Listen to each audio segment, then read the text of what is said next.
guess we can bring it a little bit closer. Huh? Well, Andy Lindahl, go ahead. Well, I guess we're starting. What do you think live? about that? Two old guys on the couch is what we ought to call this. There's a guy on Instagram that goes around all over the web, and he finds people little podcasts that have like one listener, and he'll jump in and he'll like send them money, and he gets them to tell them their life stories. We're going to turn into that. And by the way, we need to address this. Go ahead. We're live. So good. So you're cheating on me. How you figure? With Mike. I can have other friends. Yes, but can you have other podcasts with our friends? Well, ours is not recorded, but yeah, I'm going to go ahead and say, I can. It's not recorded. Ours was just live. It was not. See, now I got to tweet the thing. We need a staff is what we need. Can we get more than like one listener and then maybe all the staff? Well, you know what? We're going to test this one because Mike and I got up to about 300 just in the live earlier. So how do you do this? Here, I'll tag you. Boy, this is all real exciting. Sorry, folks, but that's good. Yeah, this is it's a great start to everything. Here, now it's tweeted out. Just retweet your sorry rear end. So there we go.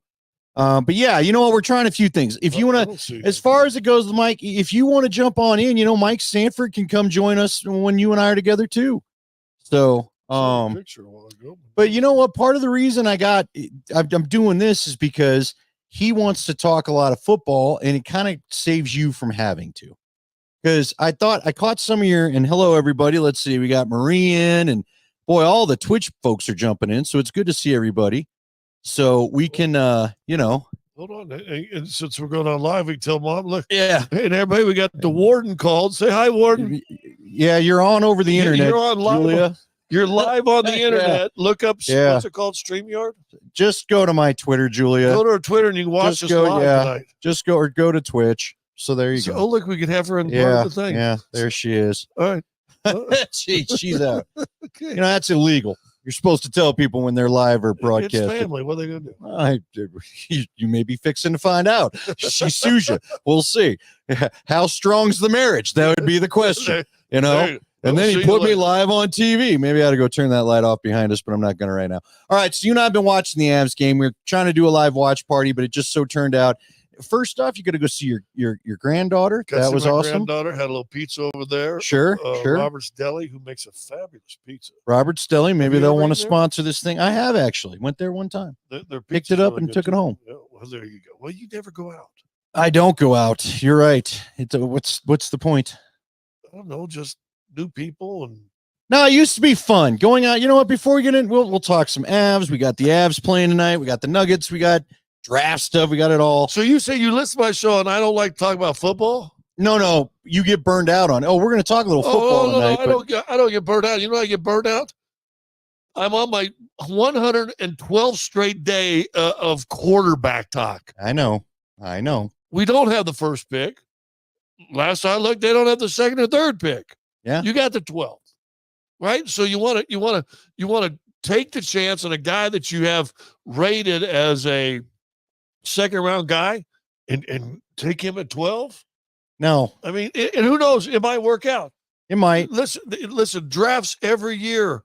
Sure things bust and seventh round quarterbacks, Mr. Irrelevance, become Super Bowl eligible. Yes. Right? So and that's the other thing with me at the draft. It's a draft. It's the same thing in basketball. Baseball may do it the right way. We make fun of baseball draft going, why don't they ever, publicize it? It's because it usually just happens. Like it's all of a sudden it's on. You went, oh, dang, the baseball draft's happening today. Who'd the Rockies get, right? They don't ever, you never know. Because they never make it to the major leagues. But anyway. Well, that's what I'm saying. Until we get these guys in camp, until we get these guys in not forget even OTAs, that's fine if you want to, but until you get into training camp, start playing those preseason games, and now we see the real whistle blowing, you don't know. Well, no, nobody knows. Were we excited about getting Mims? How much did he play this year? Well, hey, listen, I saw him in training camp. He's one of the fastest wide receivers they got. He didn't even, other than special teams, he didn't even play till like week 7. Okay, you're answering the question why I'm doing a football podcast with Sanford. So there you go. Why is that answered? I'm a realist. I get it. I get it. I don't like to manufacture. You need me on that podcast. Okay. Because you guys are probably boring people to death too. No, we weren't. We actually, there were great reviews. Matter of fact, #1 podcast in the nation. It was just 3 hours ago. You mean in the world? In the world. Listen, I'm with. First off, let me ask you this, because we both heard Sean Payton's press conference today. Mm-hmm. Is he just screwing with everybody? Does it kind of feel like he's just, I do think he follows social media. Yep. George Payton made a little comment about it. He talked about opening stories and reading to see if anybody's got it right, this, that, the other. I really believe he loves saying something. He's like just throwing the pebble in the water and watching the ripples. I think that's what he's doing. Hey, watch what happens in New York. Yeah. When I say Hackett was the worst coaching job ever in football history. And did that right? blow Yes. up? Yeah, right. Well, what about, see, this makes me wonder, did he go all slipping about McCarthy at the combine because he loved watching every day? Oh, they're trading up for JJ McCarthy. Look out, here it comes. Yeah, and guess who blew up after the combine? JJ McCarthy. Maybe he's a genius. I think he's enjoying messing with people. More coaches probably ought to just take a little joy in doing it. This is the time of year to do it. Everybody's looking for any little nugget of information they can find and try to put it out there. And I'm not saying this bad. And listen, I tried to explain today. I'm not a Sean Payton fan, and here's where D-Mac and Tyler don't understand, but I'm a Bronco fan. Sure. So I still want my team to do well. I still want to wear my one of my 8 jerseys I have at home. And are any of them still on the team? No. They're either passed away, right? Or on different teams. I'm a Bronco fan. So I don't care how I feel personally about Sean Payton. I do not want him to fail. I hope he becomes the greatest coach in Broncos history. I've lived with everybody that's out there the last 8 years in the same boat. You and I mean, how many times have we talked to each other after every game this year, especially this year because you weren't doing that show, and go, oh my God, you see it? You know, you and I want him to win. Yeah. So I don't have to like Sean Payton to like him to succeed. I don't have to, and that's where it gets me.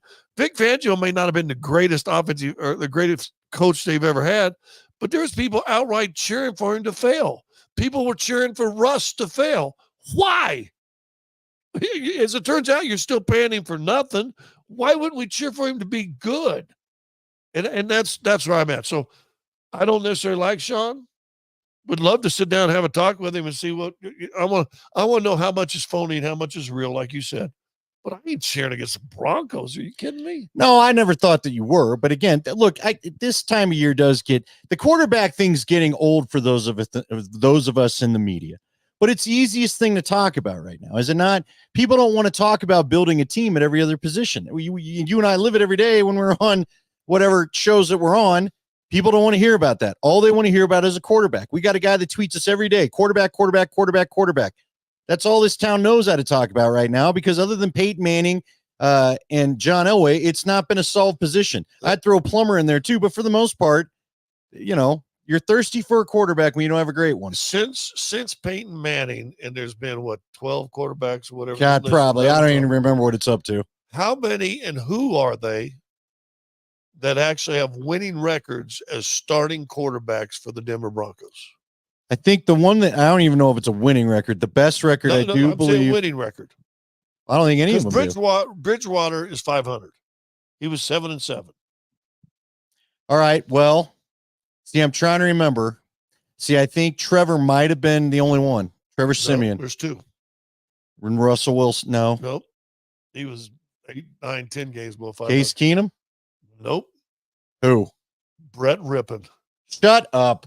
Good old Brett Rippon. I think that Simeon was 13-11. Okay. And Brett Rippon was 2-1. Okay. Struggling to remember the second one. I remember the Jets one. But hold on. So that's. Are you sure he won 1 and 2? I'm just, unless ESPN screwed up. It was a big graphic on ESPN, their football show today. Okay. But think about it. 2 guys. I know. And it'd be worse if it was just Simeon, because guess what? Simeon was the year after the Super Bowl. And again, a guy nobody wanted. And because everybody wanted Paxton Lynch. And everybody wanted, including DMAC, once upon a time, because you know what? I used to listen to his show. They wanted Paxton Lynch to everybody to start. It was Paxton Lynch was a dummy. Yeah, it was a mistake. He was a dummy. They've had guys. They've had it, and I'll say it right here. Mike Sanford. I don't know how honest he'll be when you put the camera on him, but I'd love to talk about him with this. There's a lot of guys that Denver has had in the last 9 seasons, 8-9 seasons that have talent, but were dummies. Simeon, I'm not sure was the most athletic and talented quarterback. Dude was brilliant and probably won a lot of games. Well, he went to Northwestern for a reason. Well, there you go. But won games, I think, as much with his head. Peyton Manning it wasn't the most gifted thrower of the football in the history of the world, but you know what he was? He was brilliant. Tom Brady, I mean, he can hum it, but he would be what, average in the annals of NFL quarterbacks if you put the strongest arms up here and the weakest down here. He'd be probably in the middle or just above middle somewhere, right? Yeah. But where does his mind go? Way up there at the well, top. And see, that's what's funny. Like, again, Drake May, I don't know so much about Jaden Daniels. A lot of the guys that are allegedly the top guys. So I've had 2 people this week talk about Drake May because that was our first guy to get kind of attached to the Broncos. Remember that? I've been told by a couple guys I trust, and I think Sanford will attest to this too, so that'd be a third. He doesn't do the basic well. He's got the big arm. He'll give you a big highlight. But I was talking with Nate about this because Nate loves him, and I'm like, but Nate, he's another version of Russ. He'll throw the deep ball, but you're not going to pick up 15 first downs and a half with him because he's not great at the mid-range stuff. When you said he's great with the big plays, but not on the simple, the bread and butter. He's good. Hey, you want to have him? You're talking with your cookout guys. You want him to put a fresh smoked brisket on? He's going to hit a home run on that. But ask him to make some bread and butter and some croutons, a simple jalapeno popper. Yeah, he ain't going to do it. That's Russ. Yes. Well, and again, Sean wants someone. I thought it was funny because Sean was going off about AI today. Did you hear that comment too about AI and the scouting? And what I thought was funny was it almost sounds like Sean would like an AI QB. Just punch it in. Here's what I want, and you do exactly what I told you. That's kind of what struck me. I didn't say that on the air today, but listening to the comment that he does not. He wants a paint by numbers quarterback. He does not want somebody that's coloring outside the line and getting nuts. Well, the funny thing about it though is a lot of college quarterbacks are like that. But that becomes Bo Nix, dude. It can't. You listen. But that's I ain't here for Bo Nix at 12. I'm just telling you that. I'm not either, but that's a Bo Nix style. I'm not here for Bo Nix in the get him in the second round, I guess. He ain't gonna be around second round. Oh, fine. Then he's someone else's deal. Bo Nix ain't it for me. I'm just telling you, not it. You can go get Bo Nix all you want. You can convince yourself because he's Sean's guy, it's gonna work out. That doesn't. I'm not having it. I don't buy it. But you just said you want to paint by numbers AI guy. Is that not Bo Nix? Let me ask you this. I guess not when it comes time though to throw the deep outside the numbers throw. So you're gonna have to do that sooner or later. He ain't painting that picture. That's fine. We're staying right inside of the Mona Lisa. I got it. I got it. But again, even Sean Payton's gonna want something down the sideline. All right, let me ask you a question. What's Mona Lisa, the portrait of Mona Lisa, known for? Her smile. The smile right there. What's on the outside? Nothing. No one knows. Sure. Yeah. So Bo Nix right here in the middle. Just right in the smile. And I'm just saying that because I don't want him either. No, look, go ahead. Again, Bo Nix is another guy I just don't find. If you're going to take a chance on the quote unquote second tier, then you might as well just go with Penix, I think, because of the amount of games he's played and the arm that he's got. But I'm not telling you Penix is going to be a surefire answer either. Our guy, Mike Sanford, loves Penix. So if you're going to take a chance on a guy, I guess take Penix. But here's, and we get pushback on this every day. If Brock Bowers is there, and it's just not you and I saying it. Every day I watch a draft show, they talk about how generational they think Brock Bowers is going to be at the tight end position. They said that about Jake Butts and said that about Hireman. No, not about Butts and Hireman. They weren't first round candidates. Yeah, but they were the best like tight ends coming out those years. Or top one or two. No, well, Butt was until he hurt his knee, and then it was done. And look, the Niners went and got Kittle after him. And Kittle, I don't know who all was in that class. Kittle's got to be one of those top tight ends. Oh. So he turns out now, right? Yeah, but the bottom line, look, I am excited. Best tight end in Bronco history. Well, Shannon Sharp. 6th round. And he was a receiver. Yeah. But see, again, here's where I'll give Sean Payton credit.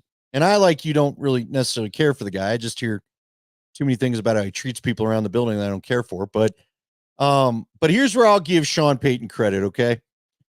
If he's got a vision for someone, hopefully it works. We never got to see the vision for Dulcich, who was going to be the big joker position, the almighty important position that's a little bit of everything in that offense, because Dulcich couldn't stay healthy. So if Sean Payton believes in a role and you're going to fit the role to a T, I think we'll draft better offensive players from that standpoint that will actually probably work in the role, because I do think Sean Payton knows what he's looking for. Because Manning didn't have the greatest of years, the year they won Super Bowl 50. Defense, everybody says defense can win it, just manage the game. Right. This has been a defensive-oriented team since that Super Bowl. For a Would you decade. agree? Yeah. Is it not time to do something else? No, I've heard you talk about it. Now, for me, not at the expense of the one all-pro you've been able to draft in Patrick Surtain, but yeah. It'd be great to get an offense that's fun. Give me a do-it-all. Mike Sanford asked me today, if they get a running back in the 3rd round, are you going to be upset? Not if that running back if the running back can be the Alvin Kamara for Sean Payton, which is a guy he got in the 3rd round, I'm all here for. You know what? I'm with you. At the end of the day, I don't give a damn where you get anybody. Just give me something entertaining to watch. Yeah. There's something to get you excited and hopeful for when the season comes. I remember talking, and it might have been Sandy Clough and I were talking, and it was somebody, we had some old guys on. I don't even remember what. But anyway, we're talking about Floyd Little. He said, and this before Floyd got into the Hall of Fame, and he said, listen, here's what people don't remember, because it's been so many years. When Floyd Little played in the football game, didn't matter what Broncos any good or not good, he was usually the best player on the field. And every team that the Denver Broncos played game plan for Floyd Little. Who in the last 9 years has anybody defensively, honest and truly, had the game plan for against the Denver Broncos? Nobody. Maybe Cortland pre-knee injury a little bit, because he was a physical mismatch. He only was a rookie year, and the next year he got hurt, wasn't it? No, it was his second year. It was his second year. He had that year with Fangio where they all run together. It was whenever the year he got the contract. It would have been Fangio the year with Bridgewater, I guess, right? And then he got hurt. Yeah. Whatever it was, he was pretty good. He was a physical mismatch. Now, to your point, was he Shannon Sharp? No. Was he Rod Smith or Ed McCaffrey or Terrell Davis? No. But they haven't had a guy like that. Julius Thomas was a matchup problem once upon a time. He also had the benefit of playing with an Eric Decker, Demarius Tom. I remember Jeff Legwold saying when the Broncos rolled out the 2013 offense, who are you going to double?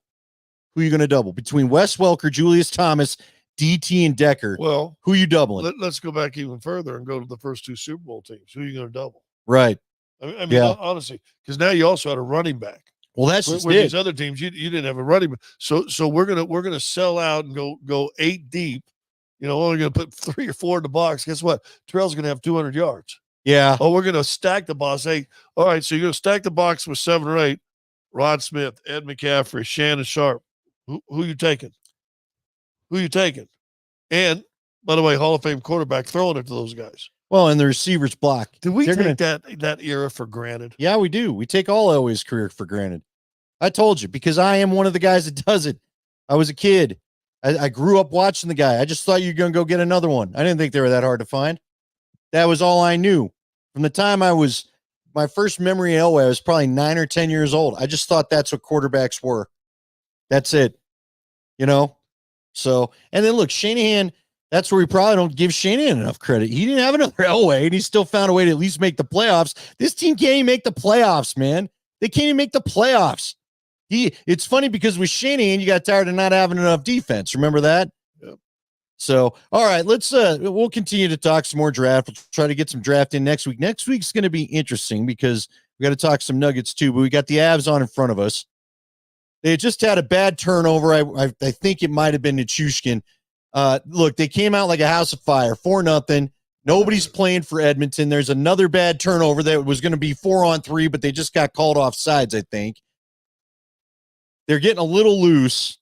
This team, over. This thing needs a running clock. It does. There's no doubt about To it. be honest with And you. no one's trying to hit each other. They've already made the gentleman's agreement. This feels like the final preseason game where you're just trying not to get anybody hurt. Let's get on to the real season. They at least come out. They look good. They handle business. Have you ever been this nervous, just cautious? I'm not finding the right word. I'm not like I want I love hockey playoffs. I can't wait for it to start. But I don't know if I got a great feeling about how this is going to go. Now, if they get past Winnipeg, both you know what? Both Dallas and Vegas won't be in their breath. Like they won't have to play both Dallas and Vegas. So they won't play until there. Do we need to talk to them? Do we do this live? Yeah, there we are. There we are. They're doing again. Okay. But they don't have to play Dallas or Vegas. They only play either Dallas or Vegas or Edmonton if they're to come outside that side of the bracket. So the bracket, I think, does set up well if they get through. If they can get through Winnipeg. Let me ask you this, and then we can talk about this. Thursday night has a chance of being a week from tonight. We're doing this on Thursday. Week from tonight has a chance of being a Nuggets game, Avs game, and the draft. What are you watching? Well, I heard you guys talking about this too, because that's when I started heading into work. I'm probably watching Avs. Look, I'm watching Avs. I'm watching Nuggets. I got to get them both in one way or another. Right. And like you said, depending on what we have to do draft coverage wise, there's another just wide open turnover to the middle. Quit turning the puck over and leaving wide open shooters. I'll follow the end. If we're not doing any broadcast, or I may do a podcast up until the Broncos pick at 12. But I, like you guys, would follow it on my phone. Let's say the Nuggets are in full control of that series. It's 2-0, right? Thursday. Then you'll tape that one. I'll probably tape that one, watch Avs. If the Avs are down 0-2, I might need to watch the Avs. Anyway. That's my blood pressure sport, as I told you. I might need to watch them on tape so I can have enough time to get out of my feels. What do you think is going to go on? Look, you've been on plenty of playoff teams. Well, the Avs don't feel good right now. Yeah. Can you turn will a game tonight, if they finish this butt kicking, can that turn you into good? Can that be what you need? No, because no one's hitting anything. It's not. Right. It's not going to be playoff hockey. I think they're going to be okay.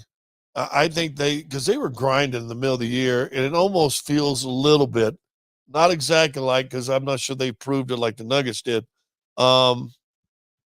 Nuggets down the stretch did not do anything last season, and then come playoffs, they flipped the switch, surprised a lot of people, end up winning an NBA championship. Can the Avs are they skating to get healthy? Are they skating just to make sure everybody's back, and then do they turn it back on and find a different gear once the playoff starts? I want to my positive take on everything. That's what I hope is going to happen, and that you're going to see a whole lot different. That instead of playing for 25 minutes of a hockey game, they're going to play 55. Can I tell you four of the most important people in my mind on the Avs team? Val Nichushkin, Arturi Lehkonen, and either Yakov Trenin or Duhaime. Because you know why? Those are the guys that need to decide, I am setting up shop in front of the net. Yeah. I'm going to take all the beating, whatever defenseman wants to give me, and we are firing pucks from the outside and finding a way to tap them home. Period. That's playoff hockey. Not skating around and cross-ice passes. Look, if the McKinnon line can pull it off, great. You know what I mean? But you've got to there's guys that have to be the Gabe Landeskog, the Nazem Kadri. Even Darren Helm would go and do it, where I'll just go set up shop. Kyle Keefe called it a crease creature. These guys have got to decide they're going to be crease creatures, and all will be okay. But if nobody decides to do that, this is going to look like last year. You know what? I watched the highlight today. I don't even know. I was watching the NHL channel, and they have like old great games or something like that. And they had one of the playoff games. Actually, I think it might have been a playoff game from the bubble even. But I forgot they'd had who I thought was a pretty good player at the time. Is it Burakovsky? Yeah, Burakovsky's underrated.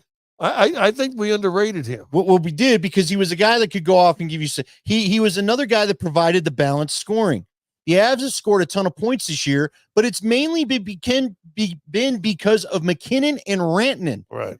And then the other two guys after that are Taves and Makar. They need to get some lower six scoring. They got to get other guys scoring. Middlestat's got to get going.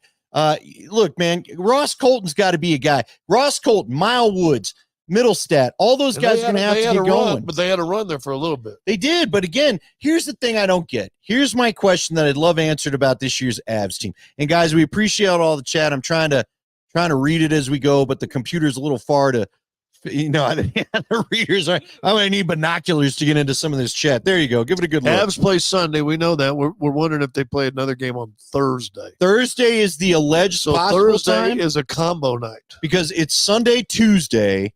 But then do they go Thursday back in Winnipeg or do they wait till Friday? I hope they wait till Friday. And the NBA will go, well, we already know they have the first 4 games. They're going to go Saturday, Monday, and then game 3 in LA is going to be Thursday. So we know for a fact the Nuggets will play on Thursday in Los Angeles. So shout out to Bo, Alt Gatekeeper, Super MV24, Girly Bird. Yeah, there's a lot of, I know Marie was in here. A whole lot of you guys watching. It was better than I thought. Anyway. I think they're going to be okay. I want them to be okay. Ask people out there if they like us doing it this way. Guys, do you like it live? Can you answer that question? Chemistry, the problem? The yips? Girly Bird asks. That's right. I'm glad she said that. Yeah, man, what's been with the chemistry? It feels off to me, but it's felt. So here's the thing. Let's talk honestly. Are you talking to Avs? We're in the tree of trust. We're still in the Avs. We'll get to the Nuggets. We got all the time in the world. You ain't got nobody at home. And I just would have to go up and dog sit. So you know what? I'm going to take a minute. So they like the season started and I felt like they were pretty good. Then they kind of hit a lull. Remember, it was weird. And they got rid of tartar sauce went to Seattle. Then they got rid of Johansson. I remember D-Max saying, the word was he just didn't fit in the locker room well at all, which maybe was the case.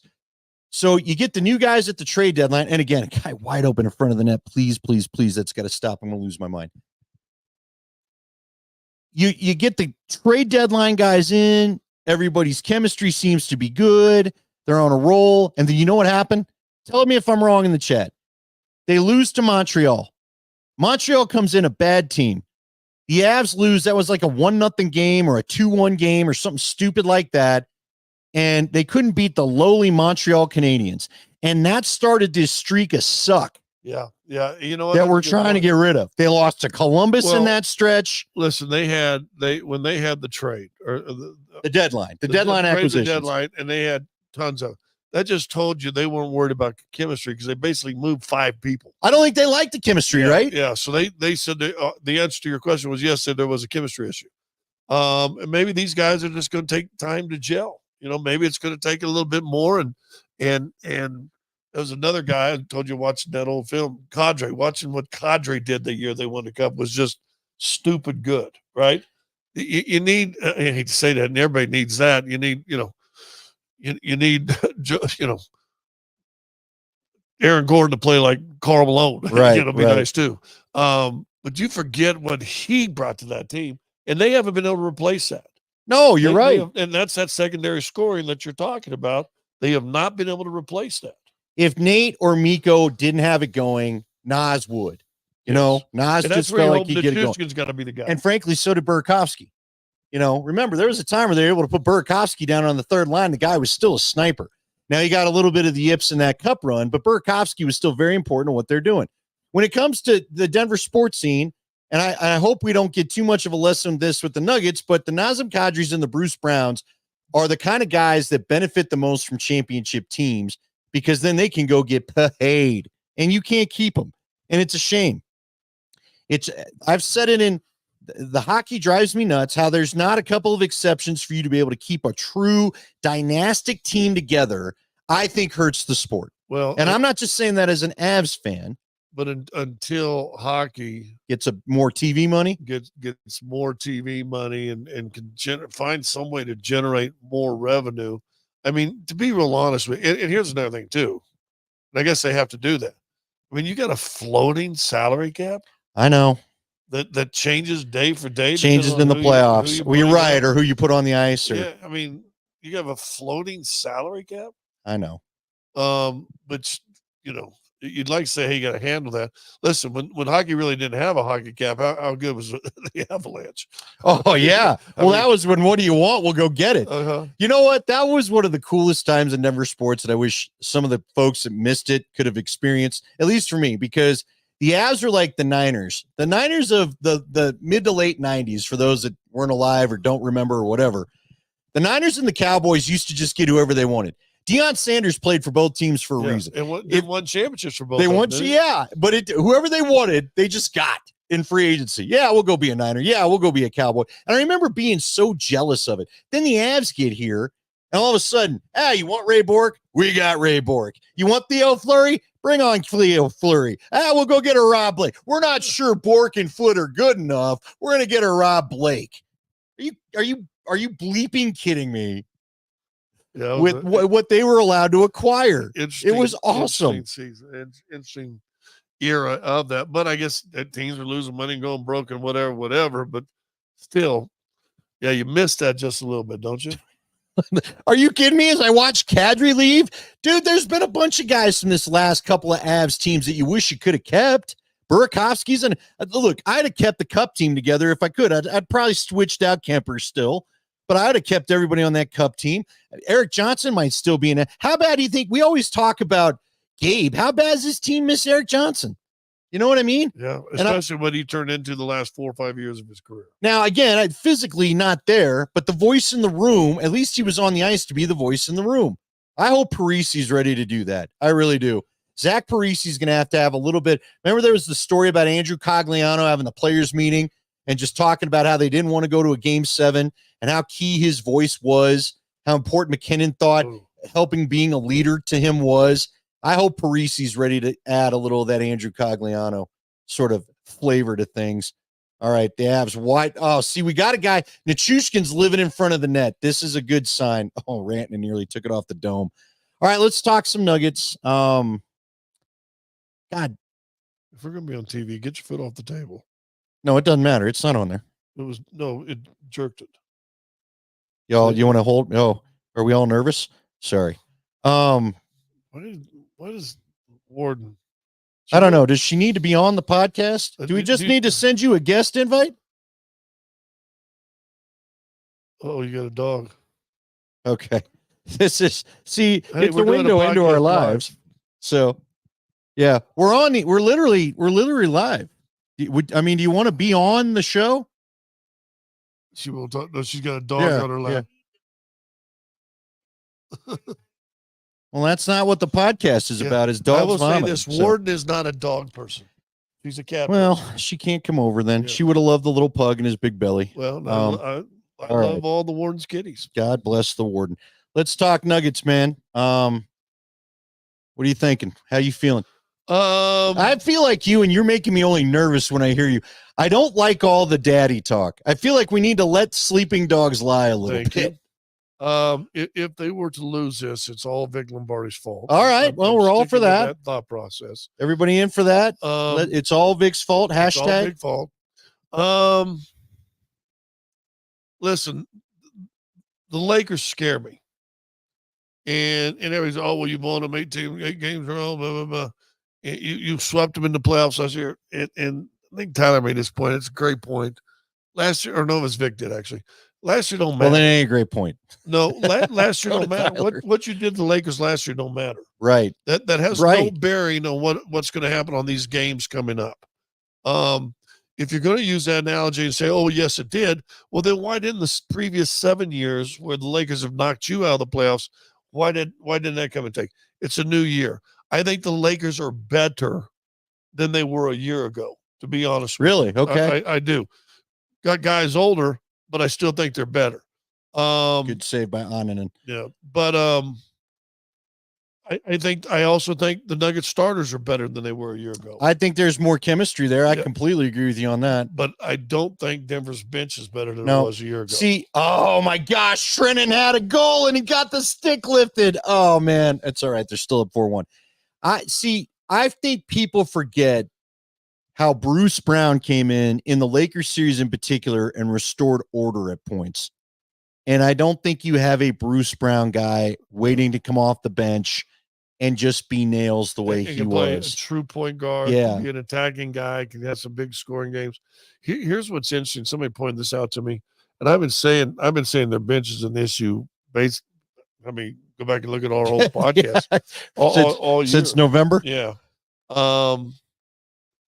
And everybody said, well, don't worry about it. The bench doesn't even play in the playoffs. I got that text today. Yeah. Did you get that? Do you know Bruce Brown averaged over 26 minutes a game? That's over half the game. That ain't a bench guy. Yeah, a bench guy playing over half. That's a de facto sixth starter of the game. Right. Yeah. So they don't have that guy.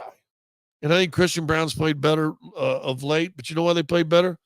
Because they were running. They're getting out and pushing tempo, and now he can be the wrecking ball. And he plays better with the starters because everybody else can be the skill guy. He can just go in and be wrecking ball guy. And that's what I think he does best. When you put him on with the bench guys where guys can't score or they struggle to score, he really can't be that wrecking ball guy because no one has to pay attention. No, you're right. You're right. I just think, look, I'm not going to be surprised if they lose a game or two. If this is a six game series, I'm not going to be shocked. Now, I still think they win. I've said it already. I took Denver in 7. Really? See, I think I that wouldn't shock me. I lean more towards 6. I think they'll play. If they were to win the championship, I think it'll take 2 7-game series. I could see it being the middle round in the championship. And I still think they get tested in the other 2 rounds. And that's because I think if they play OKC at the end, I don't know if OKC's ready for all that. You know what I mean? At some point, I think the moments get bigger and bigger and bigger, and the stages get bigger and all that other stuff. I'm going to tell you, and I didn't see what happened in the games tonight. I'm not sure if Zion hadn't got hurt. They might have beaten the Lakers. They're a more physical team. I don't think if they, and like I said, I haven't seen what happened in the games tonight, but they wouldn't want New Orleans. They don't want New Orleans healthy. No. You know, Oklahoma City's got proven they got a lot of young guys and they're light. Can they play the physical style of basketball? Because just like in hockey, the whistle usually doesn't blow as much, usually, and it's a more physical brand. Yeah, I agree with you. But look, you know, I don't know if the Nuggets, let me ask you this. Are the Nuggets healthier or more beat up than they were a year ago? I think they're more beat up than they were a year ago, but also remember it's a shot. Parisi, that's the kind of pretty goal. I think Colton assisted Parisi, who just was alone in front of the net. A grindy goal in the sense that Colton stole the puck and was fighting for the puck behind the net and just centered it. And guess what? Somebody was in front of the net. Well, right. Well, and again, it's the kind of goal you want where the goalie's got to turn around, right? He's got to go from behind him, whip around, and locate the shooter. And he had no chance to do it. And I'm like, Parisi, the other nice thing about it is they just forgot about Parisi. I don't know how the guy left Parisi. The goalie's saying the same thing. Who was it that left him? I can't see that. Kulak?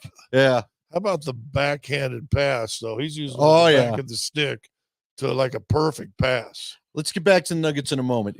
Can this add mojo? You're a former pro athlete. You keep a nice, can you at least feel good? Is it good to feel good? Does it not matter? Feel good about what? Just the Avs, after the week they've had, they can at least finally feel good. No, because I don't play that emotional game. Okay. I don't play that emotional game with the Broncos. Okay. I don't play that emotional game with the Avalanche. It doesn't matter because it's a game. It's not about one game. I mean, if we want to feel good, let's feel good about the Nuggets. They blew out Boston, or they blew out. They manhandled Boston. Sure. They took Minnesota in maybe the biggest regular season game in the year and just absolutely manhandled Minnesota. Guess what? It means nothing. Right. It means nothing come the playoff time. It means there's capability. They're playing a team right now. This you just said a while ago they're not playing anybody. No, I know. Are you a guy that gets excited because the Broncos wins the preseason game? No. You're going to win 15. Damn it, Hastings. I'm trying to be positive going into the playoff. I just got done telling you I've never felt so tepid about a playoff run in my life. Then do what I'm telling you, that I think they're going to turn it on, and I think they've been rested. Okay, And good. I saw it happen for the Nuggets last year to work. I think they took the foot off the gas. Let's get through this season. Let's finish this season. Don't matter where we're staying. We're a good road team early. We can win games. I hope you're right. All right, 5-1, halfway through the second. Let's get back to the Nuggets. Where do you think, like, how do they get to the championship? How do you think this all ends up? You got a prediction for me? Do you not? Is that an unfair question to the team broadcaster? They got to stay healthy a little bit. I hope they do. I think they're good enough to. I think they're good enough to win it. But they've got to stay healthy. I heard you talking with Nate the other day. Jamal Murray's had issues with his legs, ankles or knees, or all that has to do is twist one ankle and miss 3 games. Yeah. Now what? Right. And I give him a lot of credit. I mean, all the stuff that Michael Porter has had to play through the last 2 years, or last 2.5 season and a half anyway, with stuff from his family that he's able to even play. Yeah. And he's a guy that, last year he averaged 17 the regular season and 13 the postseason. If he does that this year, I don't know if they can win it. To be real honest with you, he can't have a drop off. If anything, you got to be, and I've always said this: great players play great once the games really matter. And the postseason games really matter. And everybody had the question on Joker that first year they played and they beat San Antonio, right? Oh, he's had a good year. Well, let's see what he does in the postseason. All right, well, he's dropping 40-point games and he's doing this. He's getting triple doubles. And you're like, oh, he took his great game and even got better. I played with great stars. I played with Isaiah Thomas, Joe Dumars, and Dominique Wilkins.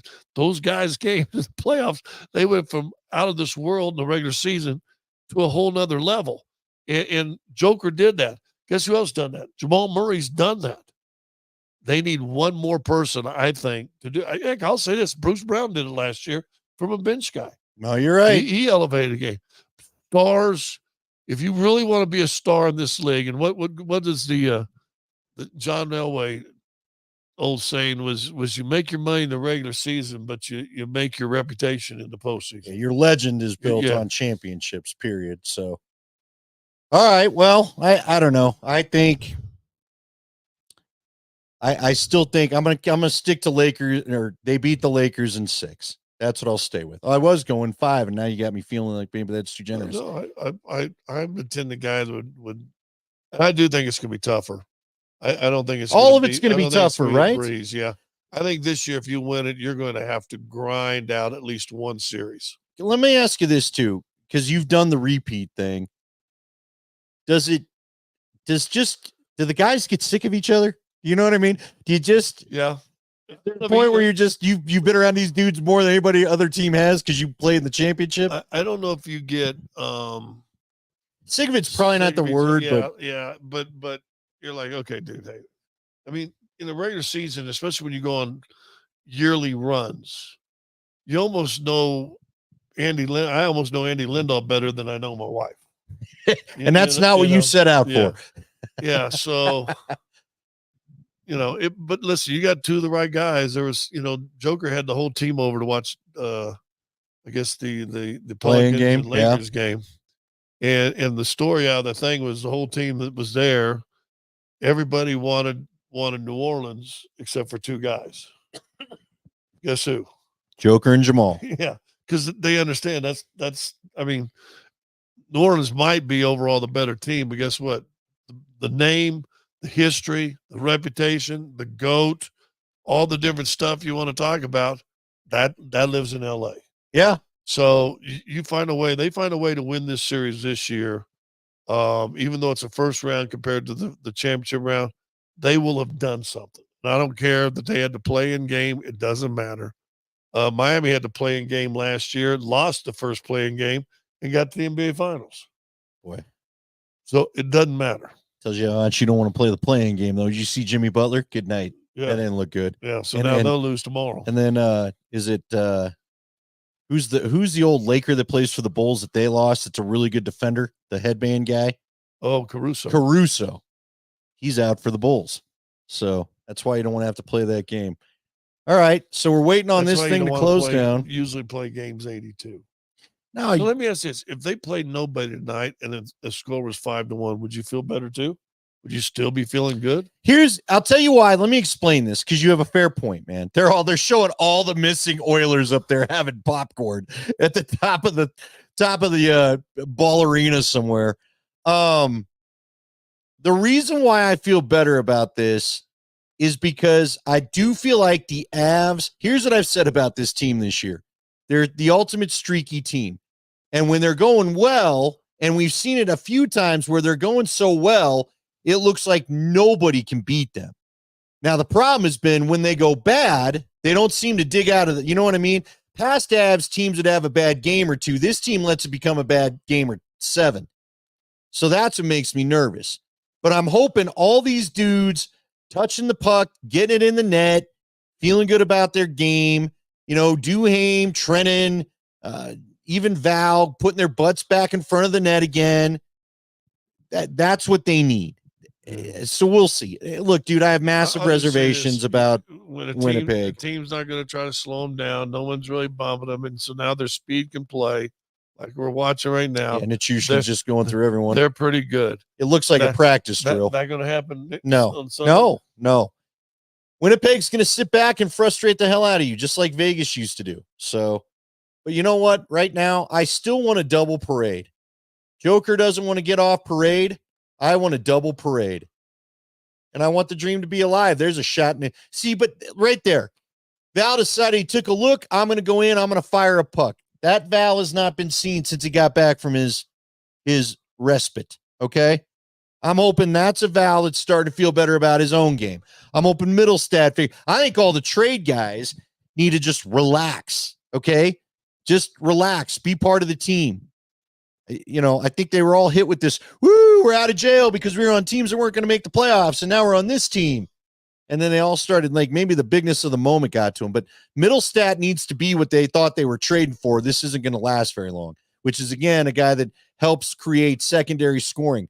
There's another shot. Yeah, Middlestat hadn't done anything for the most part, has he? He's had a few goals. He had a good start to things. Walker had a longer, more sustained kind of bump than Middlestat did, but, it gets real come Saturday or Sunday. Are you ready for the stress, by the way? How do you feel as a broadcaster calling the games? Do you feel stress in the moment? Do you even feel stress at all? Because you played in it and it just isn't stressful anymore? I do, but it's different. I know last year, especially as you went deeper in the postseason, the most nervous I ever got before games was during the national anthem. Really? Yeah. With an anthem, I couldn't stand still. And I noticed myself one time last year, the game's going, and I used to rock. That's what I would rock from one leg to the other. And I was sitting there, at the table, and I was rocking. I'm going, okay, that means that was a way for me to get myself, okay, I'm getting it. So I wouldn't say I'm nervous, but okay, this is where I started building myself up in the national anthem. I did that a couple times last year. Now, listen, I'm excited because listen, I don't think windows open. All these pundits and all these pencil neck people that can't curl 40 pounds will sit there and tell you, oh, you can do this, you can do that. No, it's everything's different come postseason, and a as you said, a bad moment. She almost got some boobies. What are we doing? I got the ball. You get different calls than I do. Let's put it to you that way. Anyway, so you're getting nervous in the moment. But it wasn't nerves. It was like a build up to play, and that happened to me as a broadcaster. But I'm like, I don't get nervous. You win, you win. Okay, but you lose. Okay, but what about, let's do this. How about you and I both have covered a Broncos Super Bowl win. That's one of the things we've got in common. I got 2. Yeah, I went to 2. One didn't go so well. I remember thinking, this is going to suck. I don't want to go in that locker room. When Eli Manning ran out white as a ghost, I was like, oh, God. What am I walking into? The dad and Eli went in at 48, and Eli walked out like 2 minutes later. I was like, oh, God. Yeah, And again, nobody, you know what it's like. Nobody has to ask a question. I'm the only one that is like on a deadline, so to speak. Whereas, so I had to be the jerk that had to go, hey, that sucked. You want to chat about it for a few minutes? Luckily, Pot Roast was my dude. He goes, come on, Andy. God bless you, Pot Roast. I was pacing a wedge in the side of the field in 50. Mainly because I didn't want to go in another locker room like that again, quite honestly. But I mean, I was pacing. I was nervous the last few minutes of 50. So the last few minutes of 50 and how your nerves felt and how hard you worked to be a great broadcaster.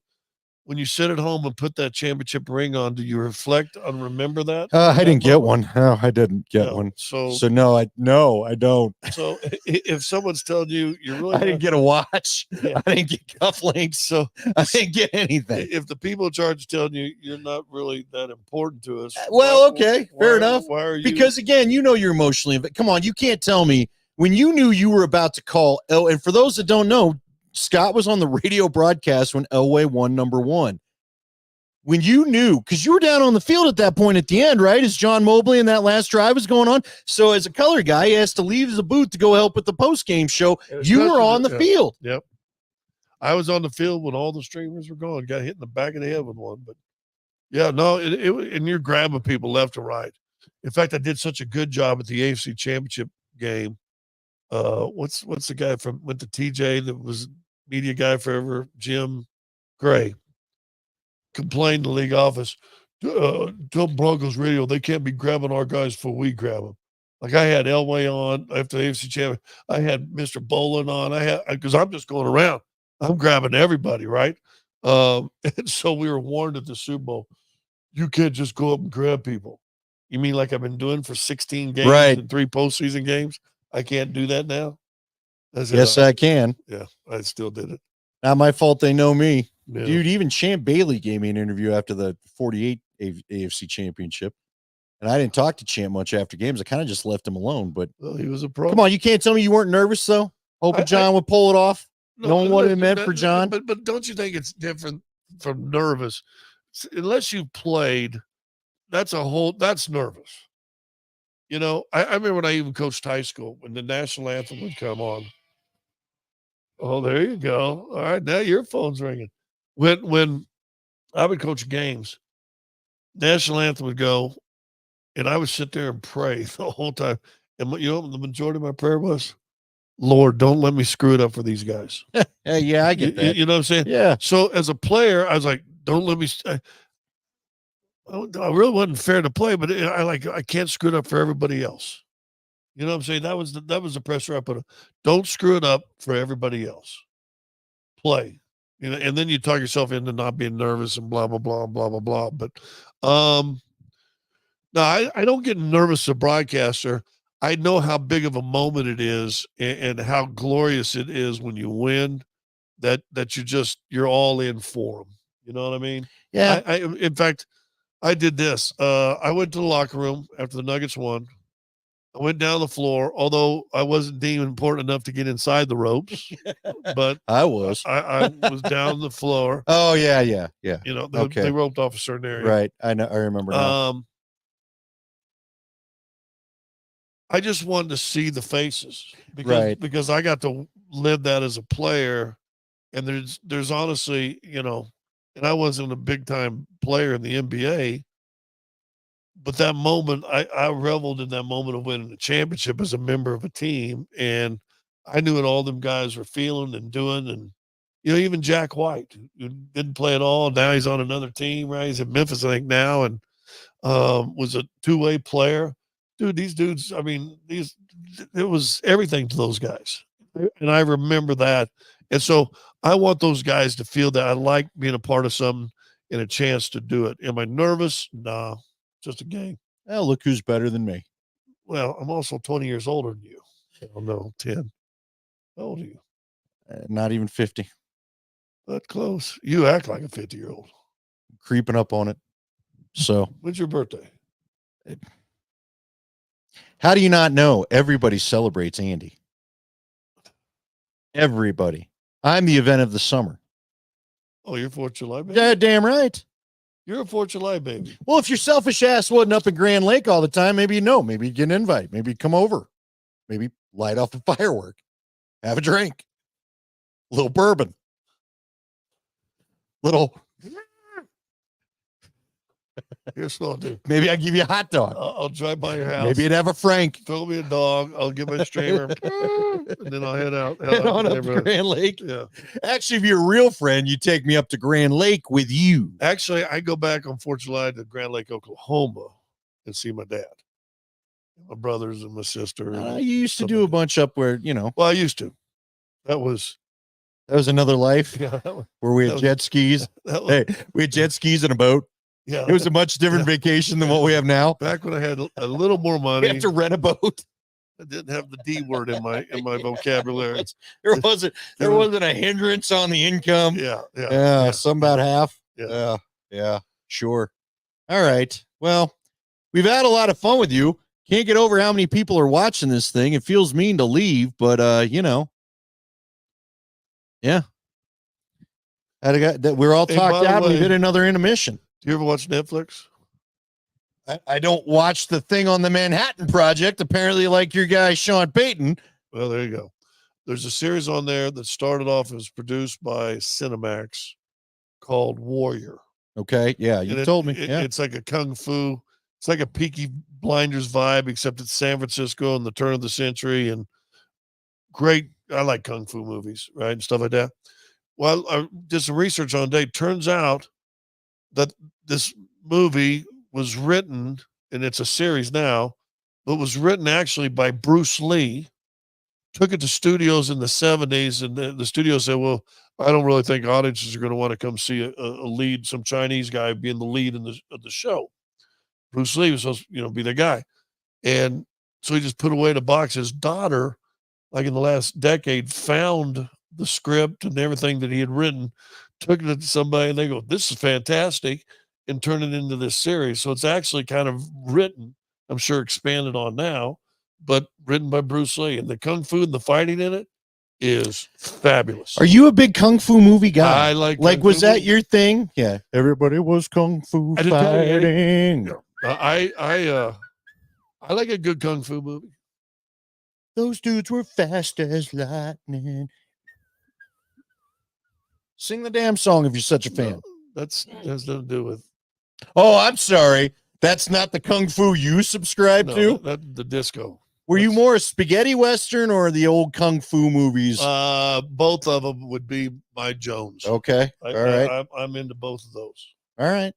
I like me a good spaghetti western. What made it a spaghetti western? That was produced usually in Italy, and it was with Italian. Really? It was mostly with Italian actors. Their voices were all dubbed into English, but they all spoke Italian while they were making the movie. And they'd have one like a Lee Van Cleef or Clint Eastwood or a Lee Marvin. They would speak normal, and you had to act like you knew what the guy was responding to you.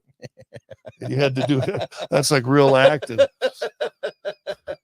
Sergio Leone. So it had nothing to do with just a nice spaghetti dinner while you watched the Western? It was actually produced and directed and filmed in Italy. Well, what do you know? Do you miss the spaghetti Western? Yeah, why not? Italy's a beautiful country.